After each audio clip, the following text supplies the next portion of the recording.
Well, hello everyone. This is Big Poppa Shim here with another session of the Healing, Joy, and Hope podcast. Today, I have an amazing guest, my very, very good friend, Mr. Dannny Shain, hailing all the way, originally from South Africa, but now, like me, he lives in this amazing, beautiful country, the land of Israel. So today, Dannny is a very close friend. He's an amazing musician, an amazing singer. I'm going to open it up for him in a second to tell us who he is and what he does. And after that, I'll explain a little bit about what we're going to do in the podcast. So, Mr. Dannny, tell us, who are you, brother? Yeah, it's a nice question. Who am I? I mean, from a simple interview, 30-second, I guess I was born in South Africa a bunch of years ago, Johannesburg. Came to Israel when I was 18. Come from a Jewish religious background. Still pretty religious. I don't know if I'm more or less religious than I was. I'm more religious in some ways, less in other ways. And I've been in Israel since I was 18. When I came, I stayed. I'm now going to be 40, actually, in a couple of years. So I'm going to be most of my life here soon, which is awesome. And in terms of music music has always been a part of my life in varying degrees since I was 3. So probably before then also. But as far as I can remember, 3 years old, singing, musicianship, composition, bands, choirs, commercial music, artistic music, expressive music. It's always been happening. And I'm now basically learning and teaching Talmud most of the time, playing music sometimes also. I wouldn't say I'm playing music full time, but it still is very much a part of, my life. Maybe it will be more. Talmud, for anyone who doesn't know, the Talmud is basically an ancient Jewish text that deals mostly with the laws of Judaism. Yeah, I guess 2/3 of it would be like the laws, and 1/3 would be like the mysticism. Mm-hmm. Like Kabbalah. Yeah, any esoteric aspects, metaphorical aspects of Judaism, philosophical. Yeah. Very cool. But you forgot to mention that you're a singer and you sing at weddings mostly, correct? Yeah, I mean, I would fall that under commercial music. Like I said, I do some commercial music. That means like music for pay. So I do weddings, or anything that's, it could be, definitely whatever, various traditional Jewish events. Mm-hmm. Nice. Yeah. So, like usual, everybody, me and Dannny are going to get into a meditation together that you are all welcome and invited to join with us. After the meditation, we're going to listen to an amazing song together by the one and only Cory Wong called The Optimist. And then we're going to open it up for discussion. Sounds good, Dannny? Yeah. Okay. How you Feeling feeling, Dannny? Yeah. Right into that mic for me. That's what the interviewer usually says, What do you mean? That's a good meditation. Did you enjoy it? Yeah. Yeah, I always enjoy meditation. Me too. So, from that beautiful place of focusing our energy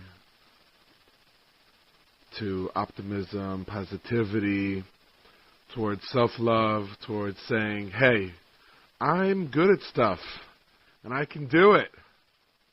We're going to listen to this beautiful instrumental from Cory Wong called The Optimist. This is a song that is on pretty much every playlist I have. The energy of it is very positive, light, kind. I'll let you see for yourself. And then we're going to let it open up to a conversation. Are you ready, Mr. Dannny? I'm ready to go, bro. Yeah. It was actually pretty funny when it started. Your microphone, like we were saying before, is quiet from my ears. So then the song was like really loud because I have my volume turned all the way up. So that was pretty Sorry. funny. And then I just kind of embraced the volume and I just like let it flood my ears and my brain. And give me a second. I'm Oh, just gonna open the window here for some more air. It's really warm today, actually. I'll open this all the way up. It's actually really warm breathing today in is Jerusalem. allowed on the podcast. I just hope that on your recording that the volume will be better than what I'm hearing on the microphone. Oh yeah, I'm gonna put it in through. Anyways, that's the after edits. Okay, But cool. okay, we can agree that the title of the song, "The Optimist," is very befitting. Yeah. I actually, you know what? You sent it to me like earlier. I listened to it this week, and what's funny is that what the vibe I got from it is optimistic, but I wouldn't have called it The Optimist. I would have called it All's Well That Ends Well. That's the Interesting. title I Why? would have given that. Do you know what I mean? Why? Like, what does the song inspire? Like, what is the feeling that it inspires for you? So yeah, so for me it's exactly that. It's this all's well that ends well feeling. It's like we've been through something tough, but it's okay. Like we're ending well. Like it's gonna be okay. Or in the end it was okay. It's kind of like a summary. It feels like a summary. We're Hmm. looking back at something and we're saying like da ba da da da ba da da da ba da da da da da da. And like we're telling the story and like it was okay in the end. You mean like the composition of how it goes between certain parts? Like that's what you mean? I don't know. Maybe that's what I'm picking it up from, but that's the energy I got was maybe from the composition and the structure. But it was the energy that I got overall was like, oh, you know what? It was okay in the end. That's like the vibe I got from that track. Now, Interesting. yeah, I mean, you got to be an optimist and to some degree to be able to kind of look at something that was challenging and then afterwards say, you know what? Like it actually worked out okay in the end. Like you got to have some kind of what we'd call an iron tooth, like a good eye, to be able to see that. So it's not, in my opinion, not named correctly, but that's just what I would have called it. All's well that Sounds ends good. well. And just on like the music nerd technical side, like was there any aspect of the musical Yeah. side or like let's hear your thoughts because I have a lot to say. I mean, musically, it's obviously in a major key, which always inspires optimism and positivity and joy. The Hmm. major key is always more positive and happy. Um, Generally speaking, unless you're using some kind of dramatic irony. But there's the positivity there, and then what's interesting is the speed actually hit me. Okay. It's actually not. It's like this. I don't know exactly how fast or how slow the BPM is, but at some point it hit me how like it's actually not that quick. Like it's not like super It exciting. feels quicker, right? Yeah. And then I was like, wow, Hmm. but it's actually not that fast. It's interesting. Like it has that interesting part to it, like rhythmically. And it's not too complicated, right? It's not too complicated. There's Hmm. no key changes. There's no crazy like time changes. There's no unusual scales, right? It's very simple. It's mixed very nicely. The balance between the frequencies is beautiful. I think that I could hear everything nicely. The bass, I play bass. Bass is my love instrument, Yeah. and The the bass arrangement was of the different instruments is great too. it's very nicely done. Everything Cory Wong does is produced beautifully. So that Hmm. was nice. And it's not too complicated. You know, it's just got, you know, a couple, it's got 2 or 3 sections and it's got that beautiful guitar solo. It's not too Yeah, that much. solo is killer. Solo is beautiful, but not too crazy. It's still there. You know, it's in a Did box. you It's not like, notice that he had secondary soloing in the background? Like there was there was like riff lines going on at the same time as the main solo that nice. were doing like sort of harmonic stuff that was really nice too. Yeah, I didn't hear that. I didn't hear that there were two melody lines in the guitar. I didn't hear that. I was listening to the guitar and the bass mostly, and the drums. Hmm. It's a good piece of music. Yeah, yeah, I love this song. It's it just makes me feel good. And that solo, like you said, it's not like a guitarist who's just trying to like show off and do like a gazillion notes, or try and like remake Jimi Hendrix, but it hits perfectly. It really raises the energy to a peak, but fits for the energy of the music, which it's not like heavy rock and roll. Like, it's very instrumental and kind of. I feel like the solo really does a great job of bringing your energy up without kind of like blowing you out there. Yeah, I hear that. So the Optimist. So Dannny, let's bring together for a minute, like I guess what we spoke about in the meditation, in the music. Like, what are some tools or tips that you have that helps you stay optimistic even during tough times? Not to get political, but we've been through the last year and a half, 2 years here in Israel has been effed up, to say the least. Yeah. And very difficult. So what's maybe some tools that you use in your life that can help other people? I'm coming down to the floor here. He's getting down. So I'm going to be like, I don't know how many people are going to hear this or whatever, but this is for me the most important thing about optimism and about mental health in general. Mm-hmm. Everything. I'm gonna talk in the you. And what I mean is by one. I mean, like, whatever you or whatever one is experiencing mentally and emotionally is 100% your problem. Okay? What I mean is, it's not necessarily your fault per se. Like, it's not like, like if somebody went through trauma, it's not their fault they went through trauma. Like, that's something that already happened to them. It's not but it is my responsibility. Like, my current state of my emotional and mental health is totally dependent on me. So if I want to be optimistic, well, maybe we can discuss a little bit like what optimism is, but it's totally up to me. So it's my responsibility. B, the good news is that I've got the freedom to be optimistic. So first of all, let's just, like, for me, I'm just going to make it clear that in my opinion, everyone has the freedom. Everyone has the freedom to be optimistic. Everyone has the freedom to be positive. Everybody has the freedom to have whatever attitude they want to have, right? And I've believed this for a long time. I was first exposed to this idea by the wonderful, great Viktor E. Frankl. May his memory be a blessing. I was about to say, you're sounding very Viktor Frankl, yeah. I'm a big fan of what he said. It's funny that we're coming to optimism and Viktor E. Frankl, because just this last week, this week on Sunday, my mom told me that the Lubavitcher Rebbe of blessed memory sent him a message after the Second World War. After he had survived the camps. And we know that, like, when you're in a crisis mode, you get more, potentially, in a crisis mode, you get like an adrenaline.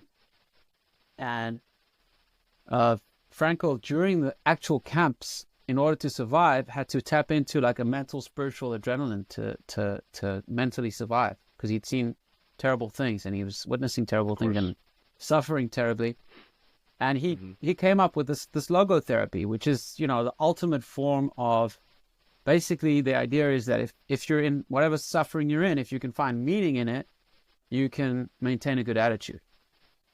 And he did that throughout the war, and he came out mentally okay, which is an unbelievable achievement if you can possibly imagine. But then after the war, he crashed. Because he couldn't keep up that level of like resilience, because like he wasn't under that stress anymore that required that level, and then he just crashed. So, and the Lubavitcher Rebbe sent him a letter, and you can find the letter, it's online somewhere. And it was extremely it was exactly what he needed to hear, and it helped him come out of it, So I would also say, besides for the idea that a person can choose to see things in such a way that he'll have a positive attitude or an optimistic attitude towards things. I would also say that we need others. We need help. We need people. We need positive interaction. Well, that's part of the choice. That's part of our choice is... Yeah. Yeah, but I think... the choice is I'm going to be better. The choice is knowing also who to lean on, you know? Yeah. Who to surround ourselves with. Yeah, in that situation with the wonderful Victor, who I admire and love very much, I think in that situation, I think after the war, I don't think he had a choice anymore. I think he got into a state. So I'm saying it is a choice in general. I think sometimes people get into a certain place where they're just stuck. And in that situation, it helps to be receptive. So the choice there for him was that he was receptive to this letter that came from the Lubavitcher Rebbe, and he actually read it. And he was open-minded enough to read the letter and to be receptive. I remember there were times in my life that I wasn't receptive to positivity, right? Like if somebody would tell me, but there's essentially the Rebbe was telling him that there was another way, right? If you're right, so there were times in my life I wasn't even open to that. I don't know what was in that letter, but yeah.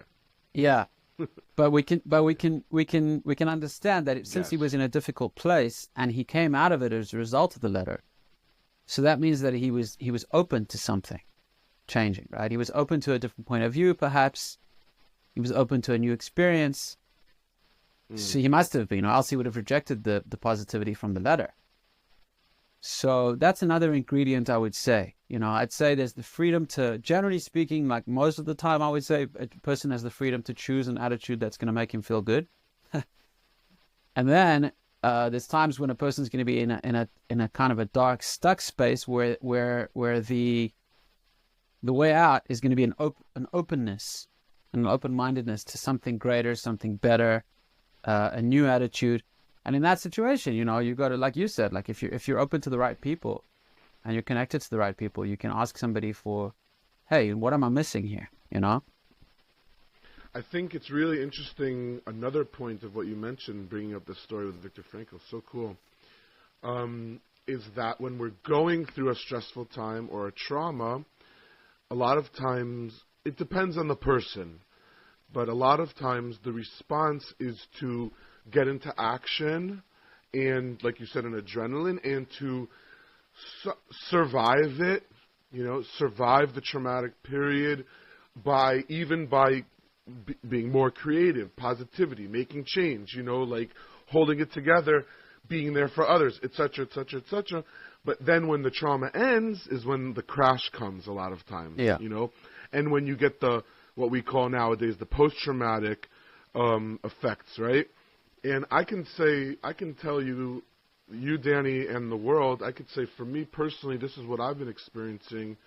So we here in Israel have been at war since October 7th, 2024, and we're still at war.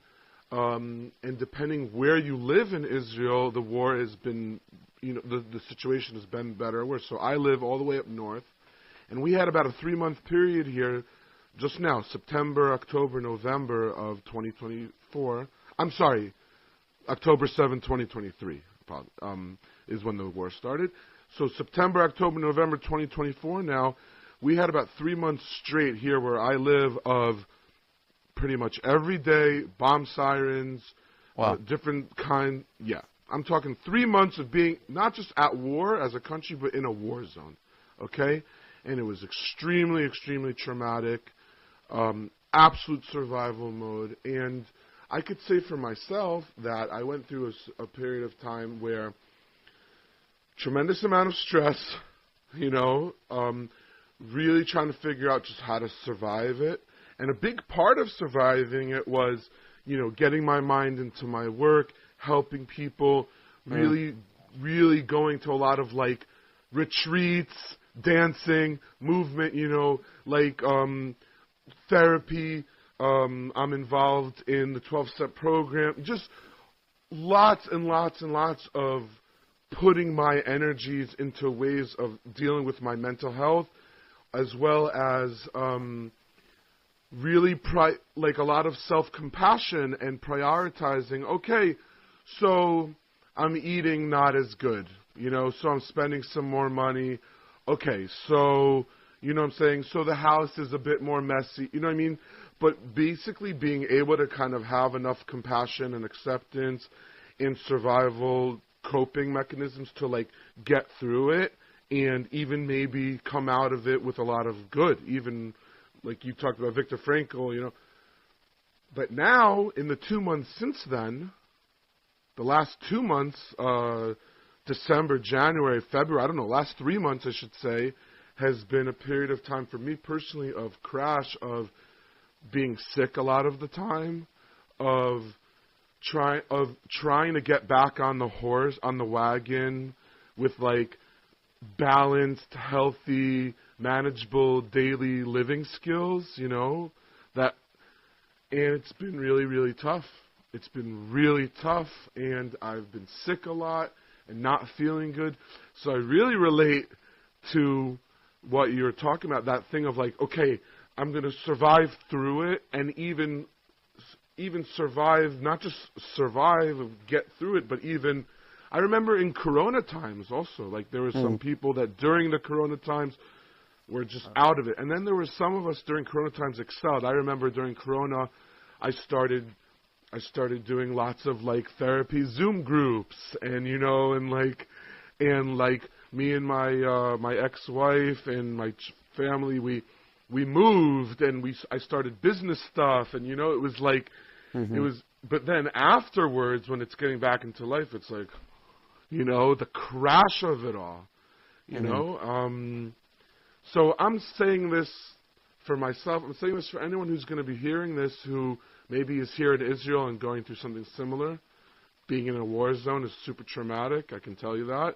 Or any single person watching or listening who has been through something traumatic or stressful, losing your job, a breakup, whatever, just trying to find yourself and figure life out, which we're all trying to do. Us who are adults now in our, like, 30s and 40s are in the generation where our parents are from this I don't know, our parents are probably 60s or 70s, so they're from, like, the 50s and 60s generation. Our kids are from, like, the 2020s generation, and we're, like, somewhere in the middle where we were brought up to, like, in these ideals of, like, get a job, have a career, stay at the one place, but our world is so different now. I think trying to be an adult and run a family in our generation is specifically very difficult. The world economy is totally different than what it was.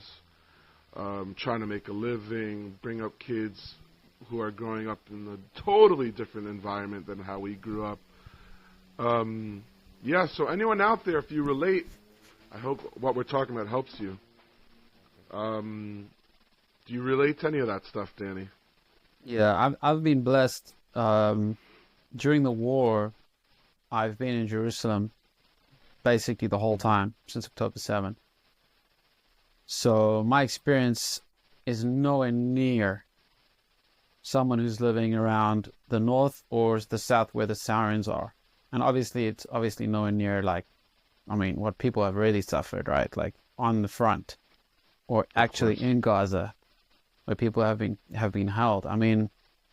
I consider myself, in these terms, one of the most blessed people, one of the luckiest men. I am so lucky to be in Israel, but also to be in Jerusalem, because it's really not been so crazy. Straight up, I'll tell you what. Wow. Like, even the big stuff that was really scary, what everybody experienced in the whole Eretz Israel, which was the Iranian attacks. Even for those, the first one, I'll just tell you my personal story. What happened with it. There's actually a lot in it to unpack, but the first Iranian attack, that Shabbos, or Sabbath, whatever, you I don't know how much or little your audience knows, but that Sabbath, I was in, like, hyper spiritual activity mode. I was studying, I was praying, I was helping people, I was bringing joy, I was singing, I was, like, in a very, very good spiritual state, very active. And then when it came to Saturday night, after Shabbos goes out, so we make Havdalah, and I'm seeing on my phone like these updates, you know, from my brothers, like updating the family WhatsApp group about these Iranian incoming projectiles. So Bombs. I said, yeah, I mean, we're talking missiles, about rockets. yeah, Yes. yeah. These huge weapons that can wipe out entire city blocks, right? So we're talking like the biggest ballistic missile attack in history, literally.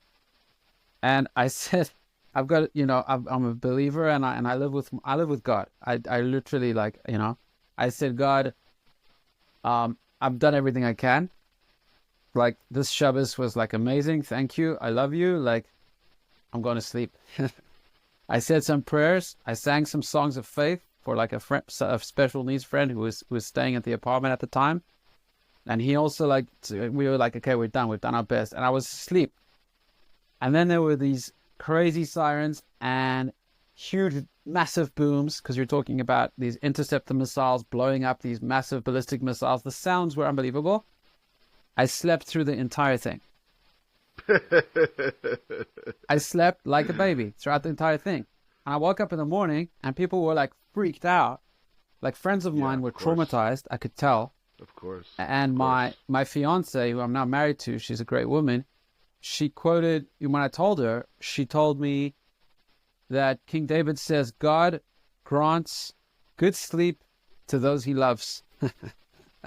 And, you know, like, she's in love with me, like, she's saying this nice thing, but like, oh, that's sweet. which is really sweet. So again, even the first Iranian attack, I was sleeping. Yeah. Yeah. And it was a spiritual experience. I woke up and I felt like, you know, and it was a big miracle. It was a big miracle. Everybody was okay. Mathematically, it was crazy. I'm saying, in terms of how effective the defenses was a big miracle.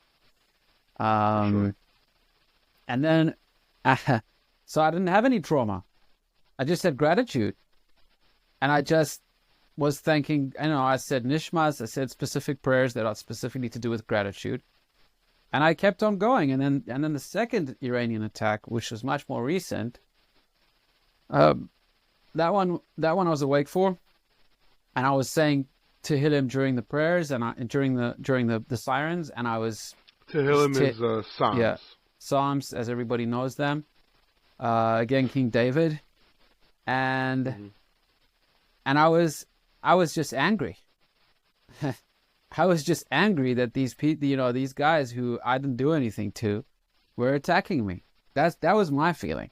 You know, I felt a little bit afraid. There was unbelievable sounds. I live, like, I can see out of that window over there, I can see the Knesset. Like, the sounds, it was just incredible. The noise was like amazing. And I felt some fear. And I came to like a moment of like surrender, which was just like, if I'm going to go, I'm going to go. I'm pretty happy. You know, I'm pretty happy with where I am in my life. I love my kids. I love my wife.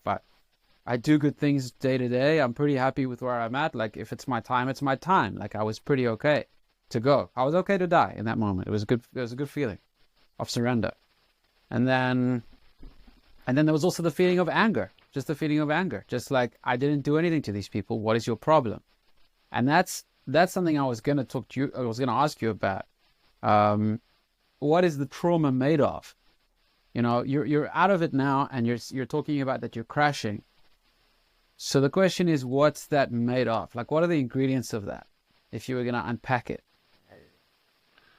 because if you want to get better from yeah, I mean, we're not gonna do like a whole therapy session now. Okay. But I would say first of all, it's a good question. Second of all, I would say that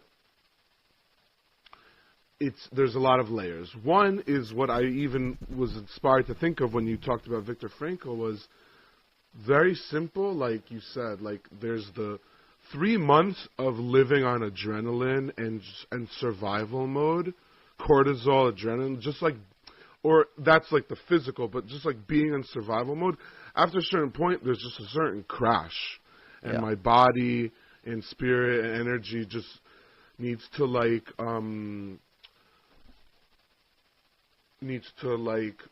come back to itself. You know what I mean? Needs to Yeah. rebalance. And I think part of the crash for me has to do with, after the fact, keep being in a mode of keep pushing and not wanting to accept the crash. That's what I was going to say. I think for a while, for about a month afterwards, I was sort of like in get back to work, get back to life, get back to stuff, and like not really allowing the crash to happen. Yeah. And I believe that my body getting sick and my immune system being low is a part of like my body basically forcing me to allow the crash to happen. Exactly. I think I want to say that, by the way, I have spoken to many people in Israel. This year, I don't know if it's the flu, corona, some other winter viruses, but many people have told me that they have been sick with the same virus for 1.5 to 2 months straight, with the virus not fully leaving your body, which is how I've been. I haven't been sick every single day, but there's a certain virus that I have that's just not going away. And I believe that all of our immune systems here are effed, are traumatized because of everything. Even if someone, and to finish answering your question, I believe on a deeper level that part of what the trauma is maybe what you're alluding to has to do with more existential things, or let's say fear, anger, frustration, resentment, the element of survival of not wanting to accept the reality, you know? Yeah. Being trapped and powerless and helpless, Yeah. you know? Or maybe you touched upon this also, like, and what I'm saying now, I really don't want to get political.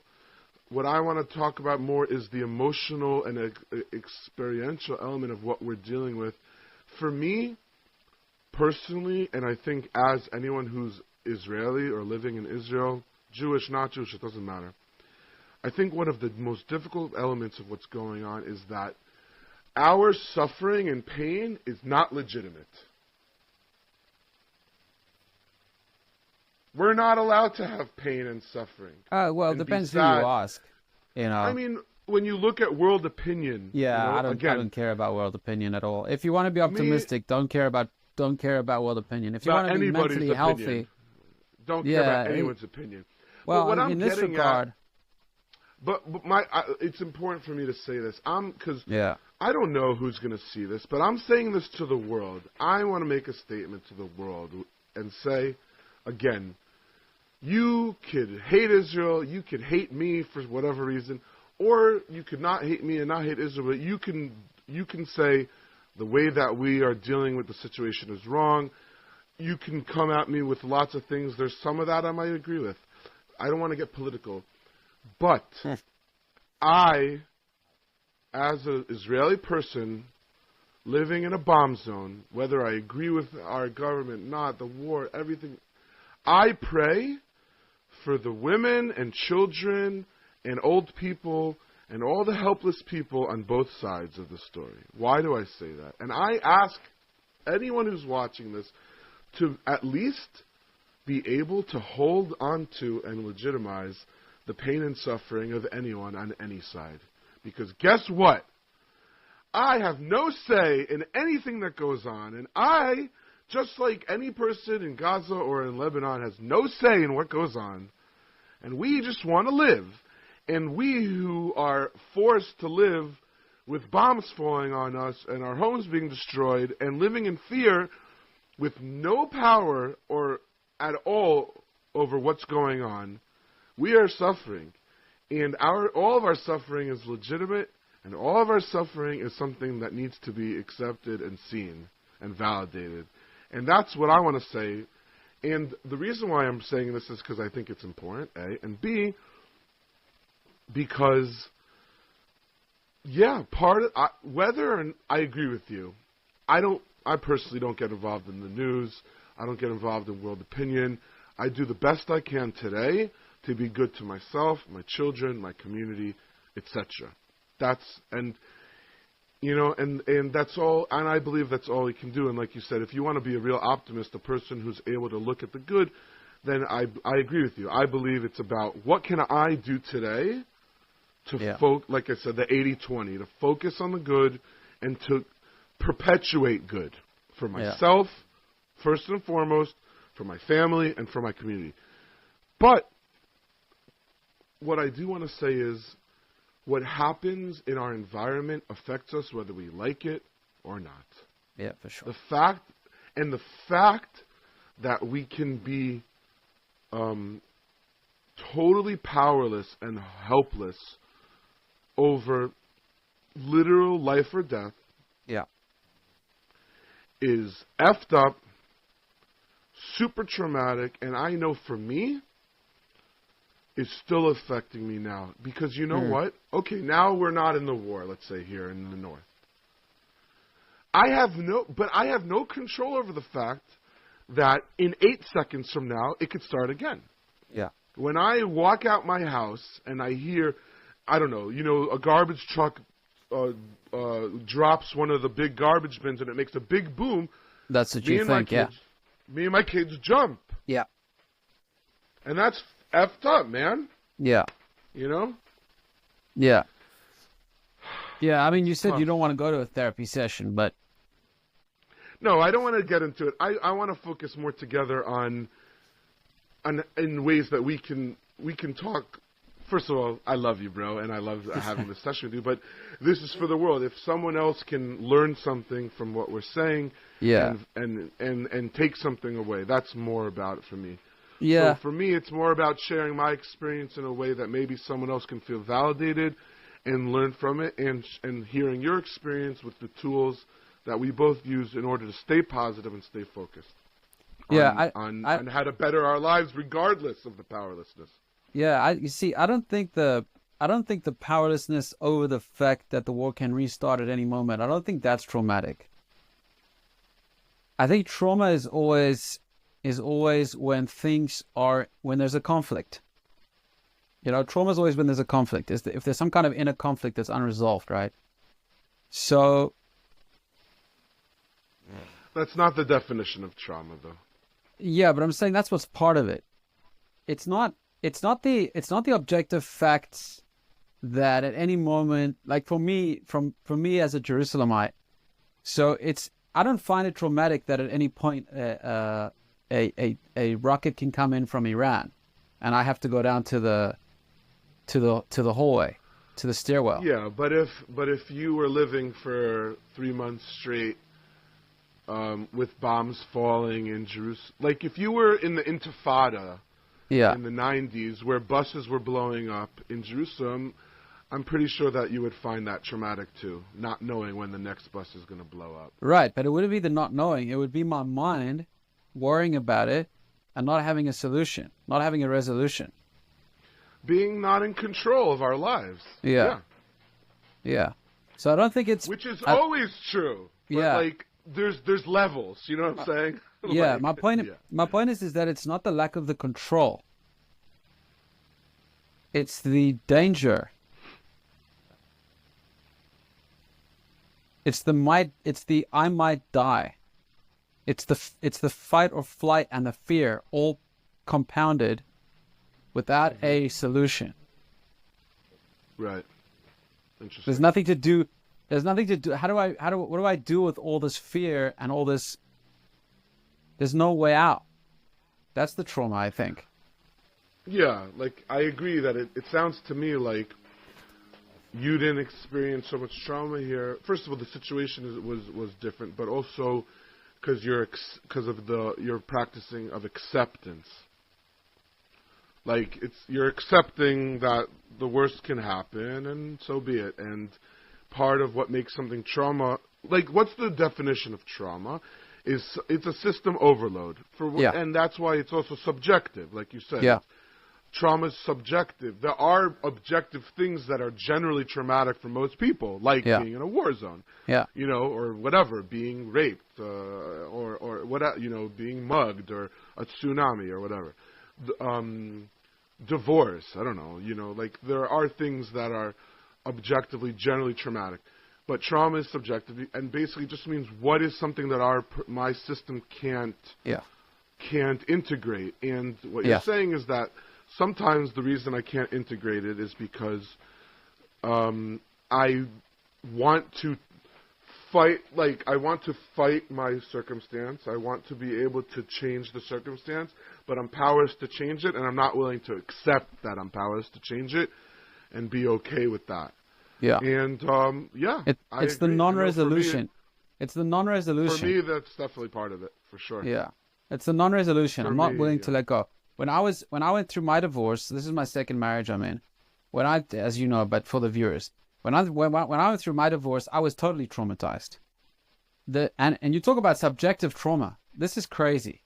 I was not in a good marriage. I did not, had I had like a neither was vision, I. had I had a clear vision from the beginning, like a healthy vision of like what a good marriage should be, what she needs, what I need, what's a good direction to go. Had I had a clear vision from the beginning of the divorce proceedings, or like during the marriage or whatever, I would have been like, sure, like of course we should get divorced, and like goodbye, I wish you the best. I wouldn't have been traumatized at all. I would have been totally fine had I had the right attitudes. Yeah. And those attitudes wouldn't have even been like reinterpreting reality. It was just like, what's happening? This is not good for you. It's not good for me. It's not good for the kids. And a story. I just couldn't see that at the time. Because I couldn't see that at the time. Yeah. Yeah. You talk about the power of subjective trauma, it's crazy. Yeah, you talked about Viktor Frankl. In the world of therapy, this was narrative therapy, and which the concept is we get to choose our narrative, and it's true. Like, what's interesting about that? When I went through my divorce, that's like we're in that generation, right? Like we can just all talk about when I went through my divorce, Like, so what did you do when you're through your divorce? Which one? 2 or 3? Yeah. But anyways, no. But I hope, I wish for you that you will not go through another divorce. When I went through my divorce, I want you with a deep, like, right away at the moment that I knew it was over. At that moment, I actually received, not everyone is spiritual and believes in all this stuff, but like I'm a very spiritual person, and I believe that I like received almost like a package of like I received right away. You could call it a spiritual awakening or like whatever you want to call it. I received right away the full package of understanding my situation, that it was a gift from my higher power. The way that everything went down that pushed me out of that relationship was exactly what had to happen, because otherwise I would have never gotten free. It was the thing that had to happen to give me like a legitimate reason to get out. I knew right away that my life is going to get much better. I knew right away that she, not just she as in putting it on her as the human, what that life represented for me was holding me back from being able to become the person that I need to be and that I am. Mm. And I knew 100% that it was all for the best. And I accepted that inside deeply in my spirit. But I was still traumatized for a very long time. Mm. Even with knowing that and really leaning into that, that helped me stay sane throughout it, I will tell you. Maybe it's about integration in that. So that's what I wanted to say. I wanted to say is that a lot of things we can know even deeply in our spirits, but it takes time to become a part of who we are. I think it has to become part of the subconscious, really. Like I've gotten, like, thank God I've done a lot of, I'm at a place, like I was very happy to do the podcast. Like I would do this podcast with anybody. Like I'm at the point where I feel like I've got stuff figured out enough that I'm confident enough with like how I look at stuff, and I'm confident enough with what I do that I'm willing to like share that with the world. Like I Exactly. don't have anything to Me hide. too. Me Yeah, too. it's a big blessing. And like Huge blessing. part of that is like where I'm at, like my understanding is that my soul, my totally spiritual part of me that's totally good and totally godly, and I love that concept. That's like one of my favorite concepts in Judaism, is that I'm essentially totally good and godly and a piece of the divine. That part of me is not my subconscious. It's not my intellect. It's not. It has something to do with my intellect. It shines into my intellect. It shines into my heart. It's not my feelings. It's not my subconscious. It's not my memories. Right? It's one part of me. It's my essential part of me. And all the light that comes from my spirit, soul, neshama, whatever you want to call it, my totally godly part of me, it has to slowly integrate into my experiential being, my subconscious, my memories, my current living. Like my neshama, my godly soul has to become part of my living, has to become part of my genuine reaction to stuff. You know, if I was truly like enlightened, they might call it in Buddhism, but like if I was truly integrated with my soul, I would always live in a state of acceptance. I would always live in a state of bliss, really. because I would just be accepting things as the will of a power that loves me, and I would be and I'd be totally okay with it. And if I didn't understand anything, I would just humbly submit my intellect and say, okay, well, it remains to be seen. And isn't that interesting?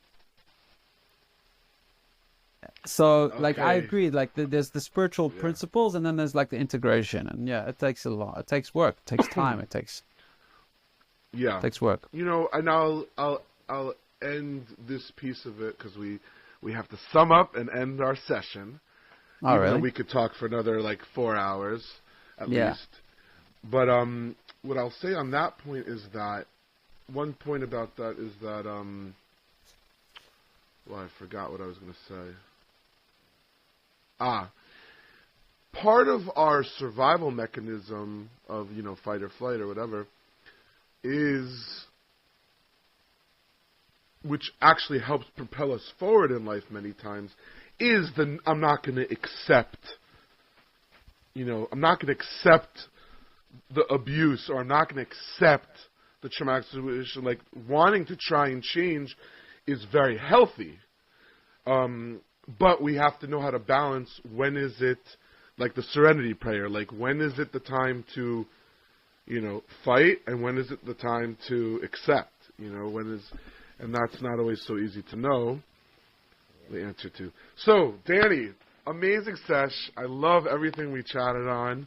I think we're gonna sum it up. We started off by introducing ourselves. We started off with a beautiful meditation about the 80-20 rule, focusing 80% of our energy on the positive, on what's going right, on our skills, on how to focus, and the 20 on what's not going right. We're not going to neglect that stuff. We're going to give it its space, but we're not going to let it dominate our energies and our focus. And then we took that into an amazing song by Cory Wong called "The Optimist," which Dannny is going to write a letter into Cory saying that he wants to change the title of the song to All Is Well That Ends Well. I think he would agree with me. He's going to agree. We're going to send it in. That's it. Yeah. And we opened it up into conversation about optimism, about how do we, through traumatic or difficult periods or struggles, maintain positivity, focus on accepting our situation. Dannny gave a few tools, and through our conversation, we brought out some personal experiences of trauma, of how we got through it, and hopefully someone who listens to this, watches this, will be able to get something out of it. Thanks so much, Dannny, for joining me. My pleasure, my friend. Yeah.